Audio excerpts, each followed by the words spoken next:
Pasensya ka na, ha? Kaboses mo kasi talaga ang Kuya Edgar ko. Kaya akala ko bumalik na siya. Aldrin Sanchez po ang pangalan ko. Miss Carol, hindi po nabanggit sa amin ni Ate Denise na bulag po pala kayo? Kailan lang. Na-aksidente kasi yung bus na sinasakyan namin. Pero sabi naman ng doktor, pansamantala lang daw to. Nakakakita pa rin daw ako. Teka, ano nga pala maipaglilingkod ko sa inyo? Pasensya na kayo, ha? Wala ako mapapamerienda sa inyo.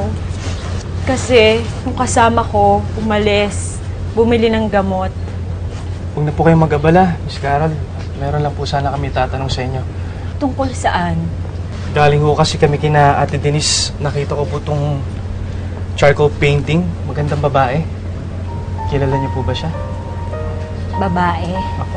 Painting? May kulay pula. Charcoal po ang pagkakapaint niya. Ah, si Ate Rain. Rain? Rain po pala ang pangalan niya. Oo, palayaw sa Regina. Miss Carol, alam niyo po ba kung nasaan siya? Bakit gusto mong malaman? Sagutin mo muna ang tanong ko.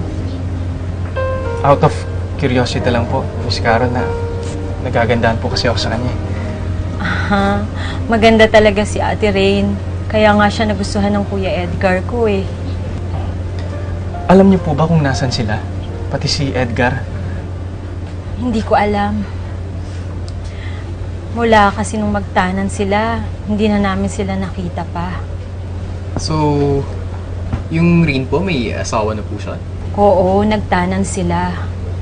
Tutol kasi ang mga magulang ni Ate Rain kay Kuya Edgar.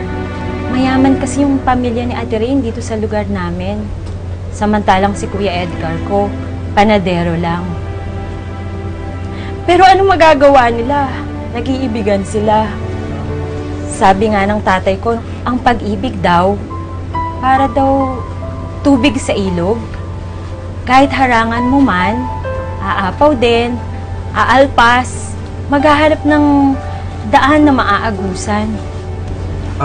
Waling galing na po, pero nasaan na po kaya sila ngayon? Yun ngang masaklap eh. Hindi ko alam. Hindi namin alam. Sabi ng tatay ko, baka daw nagpakalayo-layo. Para daw, wag na sila mapaghiwalay pa. Para hindi na sila masundan. Yung bunso kong kapatid, si Lisa, hanggang ngayon umaasa pa rin siya na babalik si Kuya Edgar. Pero ako, hindi na ako umaasa. Dahil sa tingin ko, patay na si Kuya Edgar at si Ate Rain.